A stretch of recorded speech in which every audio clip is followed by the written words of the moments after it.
আসসালামু আলাইকুম, welcome everyone. স্বাগত জানাচ্ছি সকলকেই আমাদের ক্লাস 9-10-এর বাংলাদেশ অ্যান্ড গ্লোবাল স্টাডিজের চ্যাপ্টার 6-এ। চ্যাপ্টার 6-এর ইতোমধ্যে কিন্তু আমরা দুটি ক্লাস করেছি, যেখানে আমরা রাষ্ট্র সম্পর্কে ধারণা পেয়েছি এবং এর পাশাপাশি নাগরিক সম্পর্কে আমরা ধারণা পেয়েছি। আজকের ক্লাসে আমরা অন্যতম গুরুত্বপূর্ণ একটি বিষয় সম্পর্কে জানবো। তুমি যদি বাংলাদেশের নাগরিক হয়ে থাকো, অবশ্যই তুমি একজন বাংলাদেশের নাগরিক, তাই না? তো বাংলাদেশের নাগরিক হিসেবে তোমার আজকের এই অংশটা, অর্থাৎ এই আইনের অংশটা তোমাকে জানা তোমার একান্তই প্রয়োজন। ঠিক আছে, তো চলো আজকে আমাদের এই ক্লাসে আমরা আইন অংশ সম্পর্কে জানবো। আমি বরাবরের মতোই তোমাদের সাথে রয়েছি, নাজমুল করিম অর্ণ। পড়াশোনা করছি ইসলামিক ইউনিভার্সিটি কুষ্টিয়াতে আইন বিভাগে, এবং আমার কলেজ ছিল নরনেম কলেজ। চলো শুরু করা যাক আজকের আইনের অংশ। আচ্ছা, আমি একজন কিন্তু আইনের ছাত্র। মাত্রই যেটা বললাম যে আমি আইন বিভাগে পড়াশোনা করি, তো আইনের ছাত্র হিসেবে আমার বেশ কিছু মজা লাগবে পড়াইতে, কারণ এখানে ইন্টারেস্টিং কিছু ফ্যাক্ট রয়েছে তোমাদের জানার জন্য। এবং আমি বরাবরই বলি একটি কথা, যে এই বিষয়গুলা তোমাদের স্কুল লেভেলের যেগুলো বিষয় রয়েছে, অর্থাৎ রাষ্ট্র, নাগরিক, সমাজ বা আইন নিয়ে বলো বা যেটাই নিয়ে বলো না কেন, পরিবার নিয়ে, সবগুলোর বেসিক ধারণাটা তোমাদেরকে এখানে দেওয়া রয়েছে। ঠিক আছে, তো আজকে আমরা সেই জিনিসটা আলোচনা করব। দেখো, প্রথমেই চলে যাই। সাধারণভাবে আইন বলতে সামাজিকভাবে স্বীকৃত লিখিত অলিখিত বিধিবিধান রীতিনীতিকে বোঝায়। কি বলেছে? সামাজিকভাবে স্বীকৃত লিখিত এবং অলিখিত বিধিবিধান বা রীতিনীতিকে বোঝা হচ্ছে আইন। মানুষের আচরণকে নিয়ন্ত্রণ করা এবং সমাজে শৃঙ্খলা বজায় রাখার জন্য অধিকাংশ মানুষই এই নিয়মকানুন মেনে চলে। সুতরাং আইন হচ্ছে বিভিন্ন ধরনের নিয়মকানুন, রীতিনীতি ও বিধিবিধান। এই অর্থে আইন মূলত কয় ধরনের বলেছে? লক্ষ্য করো, দাগাবা লাইনটা। আইন হচ্ছে দুই ধরনের। কি কি আমরা একটু লক্ষ্য করি। সামাজিক আইন ও রাষ্ট্রীয় আইন। তাহলে আইন দুই ধরনের দেখতে পেলাম, একটা হলো সামাজিক আইন, আরেকটি হলো কি আমাদের রাষ্ট্রীয় আইন।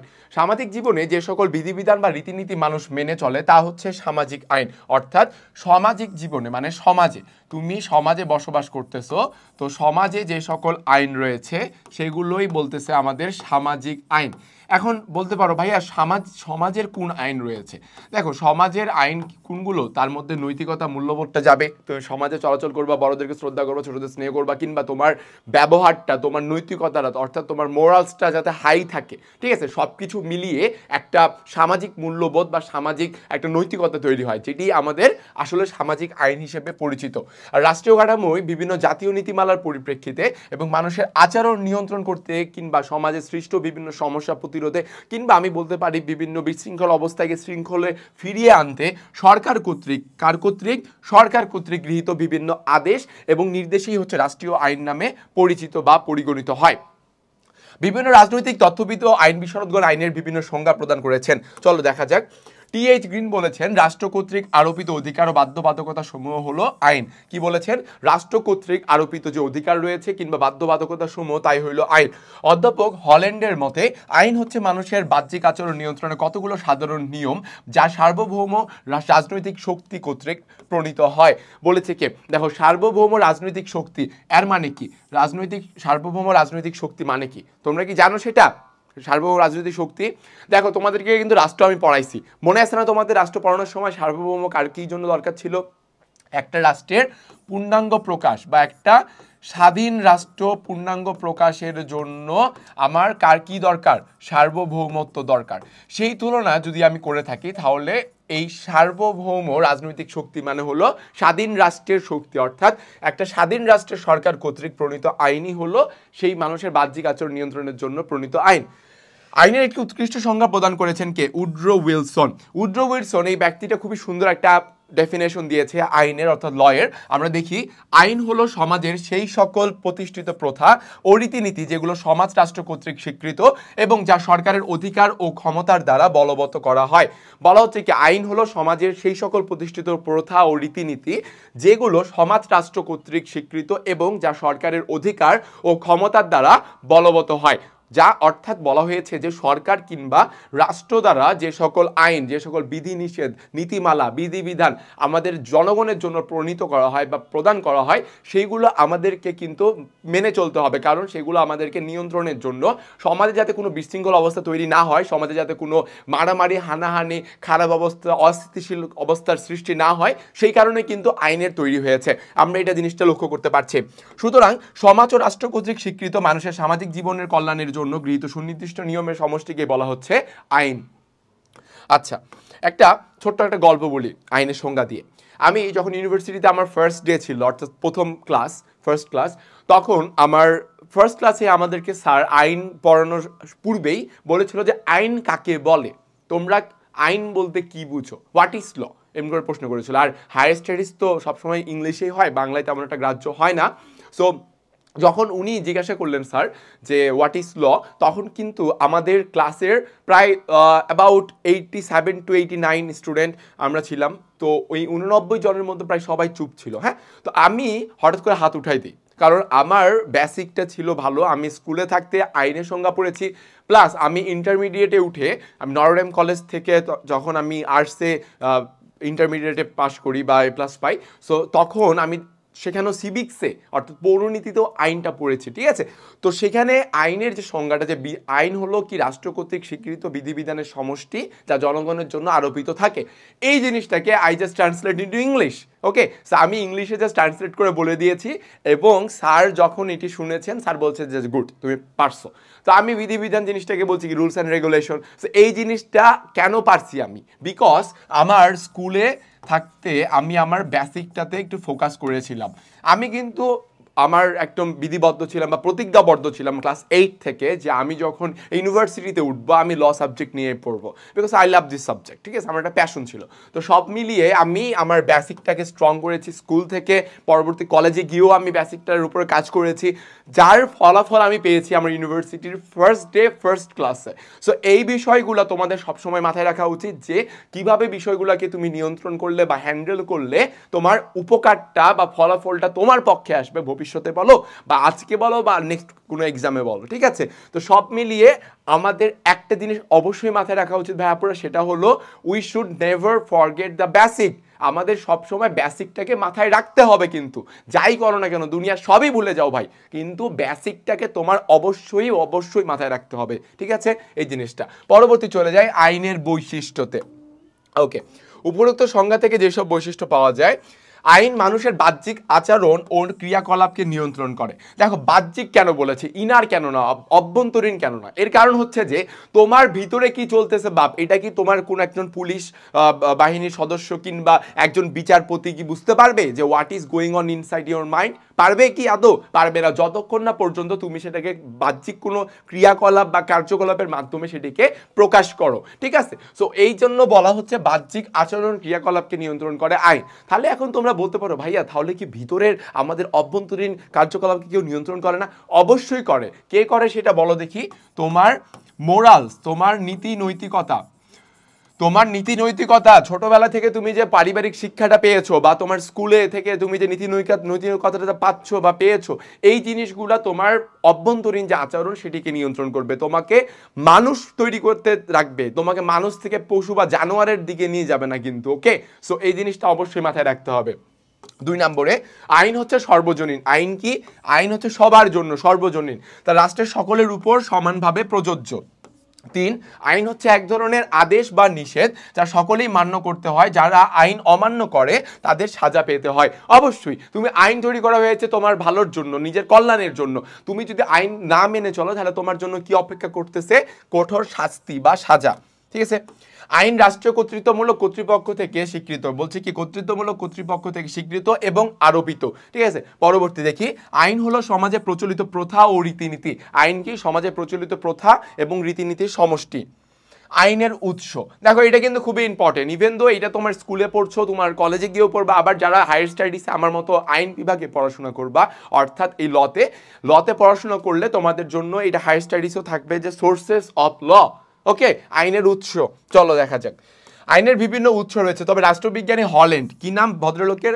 হল্যান্ড, উনি কি করেছেন? 6টি প্রধান উৎসের কথা বলেছেন। 6টা উৎস অবশ্যই মাথায় রাখতে হবে। প্রথা, ধর্ম, বিচার সংক্রান্ত রায়, বিজ্ঞানসম্মত আলোচনা, ন্যায়বোধ, আইনসভা, এই 6টা আমরা দেখতে পেলাম আইনের উৎস। একটু ডিটেলস একটু যাওয়া যাক, অবশ্যই, তাই না? দেখো আমাদের কিন্তু প্রাত্যহিক জীবন বা আমাদের দৈনন্দিন জীবনে আমরা কি করি, কোনো বিষয় সম্পর্কে যদি আমরা জানি বা আমরা যদি কোনো বিষয় সম্পর্কে অবগত হই, তখন কিন্তু আমাদের মনে কৌতূহল জন্মায় যে না আমিও বিষয়টা সম্পর্কে একটু বিস্তারিত জানবই, কি রয়েছে বিষয়টাতে, বিষয়টা আসলে কি ব্যাপারে, এই বিষয়গুলো আমাদেরকে কৌতূহল জাগায়। তো এই জন্য আমরা যে 6টা উৎস পড়লাম, এখন আমরা এটার বিস্তারিত দেখব, ঠিক আছে। সো প্রথা, প্রথমেই প্রথা হলো আইনের সবচাইতে প্রাচীন উৎস। প্রথা কি আইনের সবচাইতে প্রাচীন উৎস? কাস্টম যেটাকে বলে। সমাজে প্রচলিত রীতিনীতি, আচার আচরণ ও অভ্যাসই হচ্ছে সামাজিক প্রথা। সমাজে প্রচলিত রীতিনীতি, আচার আচরণ এবং অভ্যাস হলো কি? সামাজিক প্রথা। এই সকল সামাজিক প্রথার আবেদন এতই বেশি যে এগুলো অমান্য করলে সংঘাত কিংবা বিদ্রোহের সৃষ্টি হয়। কালক্রমে এসব প্রচলিত প্রথা রাষ্ট্র কর্তৃক স্বীকৃতি পেয়ে আইনে পরিণত হয়েছে। যেমন ব্রিটেনের অধিকাংশ আইনই প্রথা থেকে এসেছে। ব্রিটেন বলতে কোনটা বোঝাচ্ছে? ইংল্যান্ড, ইউনাইটেড কিংডম, ওকে, যুক্তরাজ্য। ওই দেশের প্রত্যেকটা বেশিরভাগই আইন কই থেকে আসছে? এই প্রথা থেকে এসেছে। অর্থাৎ কালক্রমে এসব প্রচলিত প্রথা রাষ্ট্র কর্তৃক যখন স্বীকৃত পায়, রাষ্ট্র কর্তৃক স্বীকৃত পেলেই সেটা আইনে কিন্তু পরিণত হয়। ঠিক আছে, পরবর্তীতে যাব ধর্ম। মানুষের উপর ধর্মের প্রভাব কি? অপরিসীম। প্রাচীনকাল থেকেই মানুষ ঐশ্বরিক আইন অনুসরণ করে আসছে। তাই ধর্মীয় অনুশাসন বা ধর্মগ্রন্থ আইনের অন্যতম গুরুত্বপূর্ণ উৎস। ন্যায়, অন্যায়, পাপ, পুণ্য ইত্যাদি মূল্যবোধ ধর্ম চিহ্নিত করেছে বলে প্রাচীন বা মধ্যযুগের রাজনৈতিক ক্ষেত্রে ধর্মীয় রীতিনীতি প্রভাব বিস্তার করে। ধর্মভিত্তিক রাষ্ট্রে ধর্মীয় বিধানই রাষ্ট্রীয় আইন হিসেবে বিবেচিত হয়। কি বলছে? যে ধর্মভিত্তিক রাষ্ট্রে ধর্মীয় বিধানই রাষ্ট্রীয় আইন। এখন তোমরা বলতে পারো ভাইয়া ধর্মভিত্তিক রাষ্ট্র মানে কি? ভাই, ধর্মভিত্তিক রাষ্ট্র বলতে যে সকল দেশে তোমার প্রধান ধর্ম যেটা, ওই ধর্মের শরিয়া আইন বা ওই ধর্মের যে সকল রীতিনীতি রয়েছে সেই অনুযায়ী রাষ্ট্র পরিচালনা হইলেই তাকে বলা হচ্ছে ধর্মরাষ্ট্র। এখন উদাহরণ যদি তোমরা শুনতে চাও কি হবে? ইতোমধ্যে তোমরাই বুঝতে পেরেছো উদাহরণগুলা। মধ্যপ্রাচ্যের দেশ ভাই, সৌদি আরব, জর্ডান, লেবানন, ঠিক আছে, এই সকল মুসলিম প্রধান দেশগুলোতে কি হয়? মূলত ইসলামের শরিয়া আইন অনুযায়ী সেই রাষ্ট্রগুলো পরিচালনা হয়। সেই কারণে রাষ্ট্রগুলোকে বলা হচ্ছে কি? ধর্মভিত্তিক রাষ্ট্র। ইসলামিক রাষ্ট্রের আইন প্রধানত কুরআন ও শরিয়ার উপর নির্ভরশীল। দেখো, এই যে মাত্রই বললাম, কুরআন ও শরিয়ার উপর নির্ভরশীল কি? ইসলামের প্রধান আইনগুলা। হিন্দু আইনও মূলত হিন্দুদের ধর্মীয় গ্রন্থ যেমন বেদ, গীতা, রামায়ণ প্রভৃতির উপর নির্ভরশীল। বর্তমান যুগেও ধর্মীয় রীতিনীতি আইন রূপে গ্রহণ করে রাষ্ট্রীয় আইন প্রবর্তন করা হয়। বিবাহ, উত্তরাধিকার প্রভৃতি বিষয়ে মুসলমান এবং হিন্দু সম্প্রদায় নিজ নিজ ধর্মীয় বিধিবিধান ও রাষ্ট্রীয় আইন মেনে চলে। ওকে, সো এই যে বিবাহ, উত্তরাধিকার প্রভৃতি বিষয়ে মুসলমান হিন্দুর আইন যে বলেছে, এরকম যদি বলি আমাদের কিন্তু একটা কি রয়েছে? আমাদের মুসলিম আইন রয়েছে। ঠিক আছে, অর্থাৎ এটাকে বলা হচ্ছে মুসলিম পারিবারিক আইন, মুসলিম পারিবারিক অধ্যাদেশ আইন। এটিকে বলা হচ্ছে তোমার 1961-এ এই আইনটি তৈরি করা হয়েছে এবং এটিকে বলা হচ্ছে মুসলিম পারিবারিক আইন বা মুসলিম আইন, যেটা আমাদের দেশে প্রচলিত। ঠিক আছে, তেমন হিন্দুদের ওরকম নিজস্ব আইন রয়েছে। ওকে, বিচার সংক্রান্ত আইনে যাব। বিচারকের রায় অথবা বিচার বিভাগীয় রায়ও আইনের একটি উৎস। কি বলছে? যে বিচারকের রায় কিংবা বিচার বিভাগীয় রায়। বিচারকালে বিচারক যদি প্রচলিত আইনের মাধ্যমে মামলা নিষ্পত্তি করতে ব্যর্থ হন, তখন তিনি স্বীয় বুদ্ধি, মেধা এবং প্রজ্ঞার সাহায্যে প্রচলিত আইনের সঙ্গতি রেখে আইনের নতুন ব্যাখ্যা দিয়ে বিচারের রায় প্রদান করে। এটি একটি দৃষ্টান্ত হয়ে যায় এবং একসময় এটি আইনে পরিণত হয়। তাই দেখা যায় যে বিচারকের রায়ও আইনের একটি উৎস। দেখো, এখানে একটা কথা বলি। মনে করো তুমি হচ্ছে কি হাইকোর্টের বিচারক কিংবা আপিল বিভাগের বিচারক, অর্থাৎ সুপ্রিম কোর্টের যে সবচেয়ে উঁচু ব্রাঞ্চ, এটা আপিল বিভাগ, লাস্ট ব্রাঞ্চ এটাই কিন্তু, হ্যাঁ, এটাই লাস্ট আদালত। এই আপিল বিভাগের তুমি একজন জাস্টিস। সো তুমি একটা মামলার নিষ্পত্তি করতে গেছো, কিন্তু প্রচলিত আইন অর্থাৎ দেশে অলরেডি যে সকল আইনগুলো রয়েছে সেই সকল আইনের মাধ্যমে তুমি কোনো মামলা নিষ্পত্তি করতে পারছো না, সমাধান করতে পারছো না। হঠাৎ করেই তোমার সমাধান করতে না পেরে তোমার নিজস্ব যে তোমার মেধা, জ্ঞান কিংবা অভিজ্ঞতা, সেই তিনটার আলোকে তুমি একটা নতুন আইন তৈরি করতে পারলে, যার মাধ্যমে ওই মামলাটার একটা সমাধান বা নিষ্পত্তি হলো। এই মামলার সমাধানের জন্য যে নতুন একটা আইন তুমি তৈরি করলে, এই আইনটাই কিন্তু পরবর্তীতে কি হবে? একটা দেশের স্বীকৃত একটা আইনে পরিণত হবে। এই স্বীকৃত আইনে পরিণত যখন হবে, এটাই হলো একটা আইনের উৎস হিসেবে বিবেচনা করা যাবে। ওকে, বিজ্ঞানসম্মত আলোচনা। আইনবিদদের বিজ্ঞানসম্মত আলোচনা বা তাদের আইন বিষয়ক গ্রন্থাবলীও আইনের উৎস হিসেবে কাজ করে। দেখো কি বলছে? যে বিজ্ঞানসম্মত আলোচনা কিংবা তাদের আইন বিষয়ক গ্রন্থ যেগুলো রয়েছে, যেসব আইন বিজ্ঞানী লিখে গিয়েছেন, সেগুলো আইনের উৎস হিসেবে বিবেচনা করা যায়। প্রখ্যাত আইনবিদদের ব্যাখ্যা, মূল্যায়ন, আলোচনা ইত্যাদি থেকে রাষ্ট্র প্রয়োজনীয় আইনের সন্ধান লাভ করে। ব্রিটেনের আইন ব্যবস্থায় আইনবিদ কোক, ব্ল্যাকস্টোন, আমেরিকার কেন্ট, ইসলামী আইনের ক্ষেত্রে ইমাম আবু হানিফা রাদিয়াল্লাহু আনহু প্রমুখের অনেকে অভিমতই আইনের মর্যাদা লাভ করেছে। ওকে, পরবর্তী দেখি ন্যায়বোধ। বিচারক যখন প্রচলিত আইনের মাধ্যমে কিংবা উপযুক্ত আইনের অভাবে ন্যায় বিধান করতে ব্যর্থ হন, তখন নিজস্ব সামাজিক নীতিবোধের আলোকে ন্যায্য রায় প্রদান করে। এরূপ নীতিবোধ দ্বারা প্রণীত আইন দেশের আইনের মর্যাদা লাভ করে। তাই ন্যায়নীতি বা ন্যায়পরায়ণতা আইনের একটি প্রকৃষ্ট উৎস। এই ন্যায়পরায়ণতা বা ন্যায়বোধ কোনটা? সেটাকে বলা হচ্ছে ইকুইটি। ওকে, সো ইকুইটিও কিন্তু একটা কি আইনের উৎস হিসেবে কাজ করে, কারণ নীতিবোধ দ্বারা প্রণীত আইন দেশের আইনের মর্যাদা লাভ করে। আমরা দেখতে পাচ্ছি সমাজে যদি প্রচুর পরিমাণে অন্যায় প্রচলিত হয় বা সমাজে প্রচুর পরিমাণে কি অসমতা দেখা দেয়, সেই ক্ষেত্রে ন্যায়বোধ বা ন্যায়পরায়ণতা কিন্তু একটা বিশেষ ভূমিকা পালন করে। কোন ক্ষেত্রে বিশেষ ভূমিকা পালন করে? তোমার সমাজে ন্যায়বদ্ধতা, ন্যায়পরতা বা সমতা প্রতিষ্ঠা করার জন্য অবশ্যই সেখানে ন্যায়পরতা কাজ করছে। এই কারণে ন্যায় বলা হচ্ছে যে নীতিবোধ দ্বারা প্রণীত আইনও কি করে? দেশের আইনের মর্যাদা লাভ করে। পরবর্তী চলে যাব আইনসভা। আচ্ছা, আইনসভা কিভাবে? আইনসভা হচ্ছে পার্লামেন্ট। আমাদের দেশের পার্লামেন্টের নাম কি?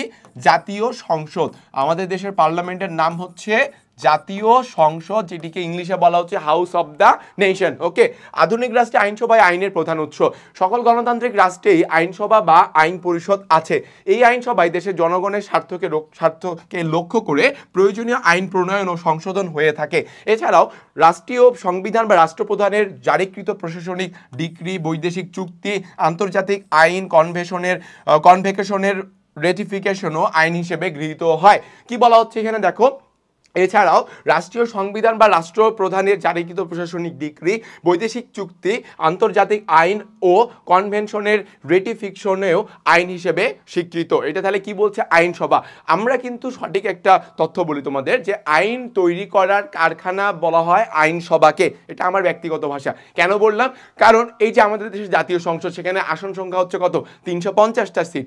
ওই 350 জন সংসদ সদস্যদের আলোচনা, তাদের দ্বারা গঠিত বিভিন্ন সিদ্ধান্তর পরিপ্রেক্ষিতে একটা দেশের আইন তৈরি হয়। অর্থাৎ আমরা বলতেই পারি যে আইনসভা হলো আইন তৈরির কারখানা। ঠিক আছে, পরবর্তীতে চলে যাব আমরা সুশাসনের জন্য আইনের প্রয়োজনীয়তা। আচ্ছা, আইনের প্রয়োজনীয়তা কি আদৌ আমাদের সমাজে আছে? আমাদের দেশে কি আদৌ রয়েছে আইনের প্রয়োজনীয়তা? অবশ্যই রয়েছে। দেখো কি জন্য বলেছে এখানে? সুশাসনের জন্য। আচ্ছা, সুশাসন মানে কি? দেখো, সুশাসন, তাই না? আমি একটু আলাদা করে লিখলাম। কেন লিখলাম? ওকে, সু মানে কি ভাইয়া? সু মানে হচ্ছে সুন্দর। সু মানে কি? সুন্দর। সুন্দর শাসন। শাসন মানে তো বুঝতেছই যে সরকারের দেশ পরিচালনা করার মাধ্যম বা নিয়ম। অর্থাৎ একটা সরকার যদি সুন্দর বা পরিকল্পিত উপায়ে রাষ্ট্রকে পরিচালনা করতে চায় বা রাষ্ট্রকে শাসন করতে চায়, সেই ক্ষেত্রে কিন্তু অবশ্যই সুশাসন প্রয়োজন। আর সুশাসনের জন্য আইনের কতটুকু প্রয়োজনীয়তা রয়েছে সেই জিনিসটা আমরা লক্ষ্য করব। সুশাসন প্রতিষ্ঠায় আইনের অনুশাসন অত্যন্ত গুরুত্বপূর্ণ। কি বলেছে? অত্যন্ত গুরুত্বপূর্ণ। রাষ্ট্রে আইনের অনুশাসন প্রতিষ্ঠিত হলে সকল নাগরিক সমানভাবে স্বাধীনতা ও রাষ্ট্র প্রদত্ত সুযোগ সুবিধা পেতে পারে। কেউ কারো অধিকার ক্ষুণ্ণ করতে পারে না। সাধারণভাবে আইনের অনুশাসন দুইটি ধারণা প্রকাশ করে, যথা আইনের প্রাধান্য এবং আইনের দৃষ্টিতে সকলের সাম্য। দেখো, সংবিধানেও কিন্তু বলা রয়েছে তোমার 27 নম্বর অনুচ্ছেদে, যে আইনের দৃষ্টিতে সকলেই সমান। ভাই, তুই বড়লোক হোস বা তুই গরিব হোস বা উচ্চবিত্ত, মধ্যবিত্ত, নিম্নবিত্ত, ডাজেন্ট ম্যাটার ভাই। তুই প্রধানমন্ত্রী নাকি তুই একদম কর্মচারী একটা কেরানি পদে রয়েছিস, ডাজেন্ট ম্যাটার। সকলের জন্যই আইন সমান, equal for all. That is the main motto. Okay, so এখানে বলা হয়েছে যে আইনের প্রাধান্য এবং আইনের দৃষ্টিতে সকলের সাম্য। সাম্য মানে কি ভাইয়া?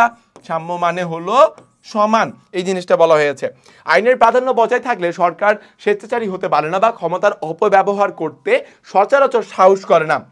বিনা অপরাধে কাউকে গ্রেপ্তার করে না, বিনা বিচারে কাউকে আটক রাখা, শাস্তি দেওয়া প্রভৃতি আইনের শাসনের পরিপন্থী। কি বলছে? পরিপন্থী মানে কি? বিরোধে, মানে বিপরীতে। তুমি এক রাস্তায় হাঁটতেছো, সামনে একজন পুলিশকে দেখতে পেলা, সে পুলিশ এসে তোমাকে অযথা গ্রেপ্তার করে নিয়ে যাবে? না ভাই, পাবে না। তোমার বিনা কারণে, বিনা অপরাধে তোমাকে গ্রেপ্তার করতে পারবে না, বিনা অপরাধে তোমাকে শাস্তিও দিতে পারবে না। এগুলো সকল আইনের পরিপন্থী। ওকে, আইনের প্রাধান্য নাগরিক স্বাধীনতার রক্ষা কবচ। কি বলেছে দেখো? আইনের প্রাধান্য নাগরিক স্বাধীনতার রক্ষা কবচ। অর্থাৎ নাগরিক স্বাধীনতা যে রয়েছে, তোমার যে একটা স্বাধীনতা রয়েছে, চলাফেরার স্বাধীনতা, কথা বলার স্বাধীনতা, মত প্রকাশের স্বাধীনতা, এই স্বাধীনতাগুলো রক্ষার জন্য কি রয়েছে? আমাদের রয়েছে আইন। ওকে, সমাজে আইনের প্রাধান্য প্রতিষ্ঠিত হলে কেউ আইন অমান্য করে অন্যের অধিকার হস্তক্ষেপ করতে পারে না। সরকারও কারো ব্যক্তি স্বাধীনতায় অযৌক্তিক প্রতিবন্ধকতা সৃষ্টি করতে সাহস পাবে না। কি বলেছে? যে সরকারও কারো ব্যক্তি স্বাধীনতায় অযৌক্তিক মানে উইদাউট এনি রিজন, ভাই, হুদাই গিয়ে কিন্তু প্রতিবন্ধকতা মানে বাধা সৃষ্টি করতে পারবে না সরকার। ঠিক আছে, পরবর্তীতে যাব আমরা। আইনের দৃষ্টিতে সাম্য বলতে বোঝায়, যেটাই তোমাদের বললাম, এই যে ধনী দরিদ্র, সবল দুর্বল, জাতি ধর্ম বর্ণ সম্প্রদায় নির্বিশেষে সকলেই কি? সমান, এবং আইনের চোখে কেউ বাড়তি সুবিধা পাবে না। অর্থাৎ কেউ যে একটু আলাদা করে ফ্যাসিলিটিস নিবে, প্রায়োরিটি নিবে, এটাও কিন্তু হবে না। ওকে, সকলের জন্য একই আইন প্রযোজ্য। সকলের জন্য কি? একই আইন প্রযোজ্য ভাই, একই আইন। তুমি দেশের প্রধানমন্ত্রী হয়েছো বা তুমি দেশের সর্বনিম্ন স্তরের কর্মচারী, তোমার জন্য যা আইন প্রধানমন্ত্রীর জন্য তা আইন। রাষ্ট্রে ব্যক্তি স্বাধীনতা তখনই খর্ব হয় যখন আইনের অনুশাসন থাকে না। আইনের শাসনের অভাবে নাগরিকরা হয়রানির শিকার হতে পারে। বিচার বিভাগের স্বাধীনতা এবং গণতান্ত্রিক পরিবেশ সৃষ্টি না হলে আইনের শাসন কায়েম হয় না। বর্তমান সরকারের নির্লস প্রচেষ্টায় বাংলাদেশে আইনের শাসন প্রতিষ্ঠা সম্ভব হয়েছে। কি বলছে যে বর্তমান সরকারের নির্লস মানে কঠোর প্রচেষ্টায়, কঠোর চেষ্টায় বাংলাদেশের আইনের শাসন প্রতিষ্ঠা সম্ভব হয়েছে। ওকে, সো এখন যেটা পড়বো, one of the most important law, one of the most important law of Bangladesh or one of the most important topic in your chapter, that is বাংলাদেশের তথ্য অধিকার আইন। ভাই তথ্য অধিকার আইনের জন্য কেন ইম্পর্টেন্ট আমি লক্ষ্য বলি তোমাদের।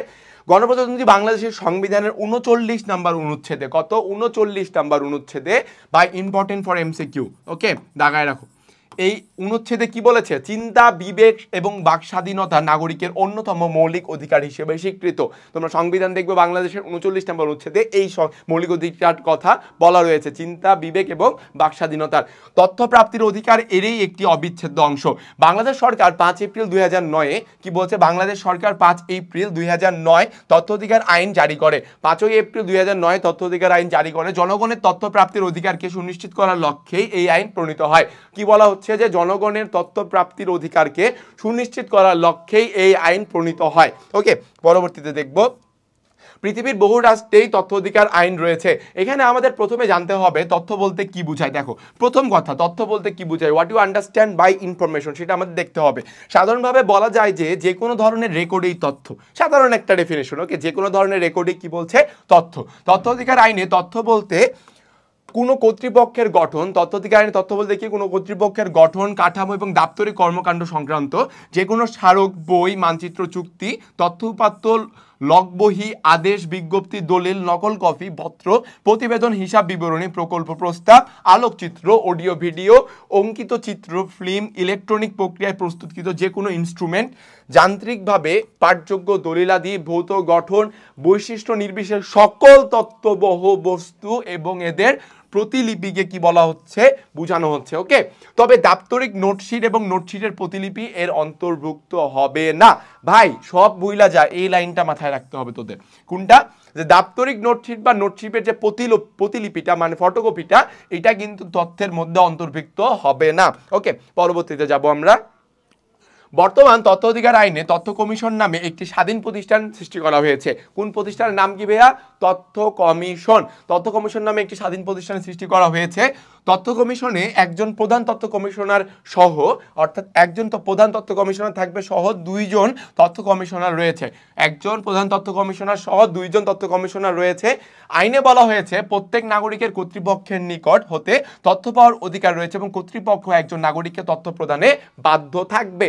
আইন অনুযায়ী সরকারের কোনো মন্ত্রণালয়, বিভাগ বা কার্যালয়ের সাথে সংযুক্ত এবং অধীন কোনো অধিদপ্তর, পরিদপ্তর বা দপ্তরের প্রধান কার্যালয়, বিভাগীয় কার্যালয়, আঞ্চলিক কার্যালয় এবং জেলা কার্যালয় বা উপজেলা কার্যালয় তথ্য প্রদান ইউনিট হিসেবে কাজ করবে। ঠিক আছে, তথ্য অধিকার আইন অনুসারে তথ্য জানার জন্য লিখিতভাবে বা ইলেকট্রনিকভাবে ইমেইল আবেদন করতে হবে। অর্থাৎ তুমি যদি তথ্য অধিকার আইন অনুসারে তথ্য জানার জন্য কোনো যদি তুমি পদক্ষেপ নিতে চাও, তাহলে তোমাকে কি করতে হবে?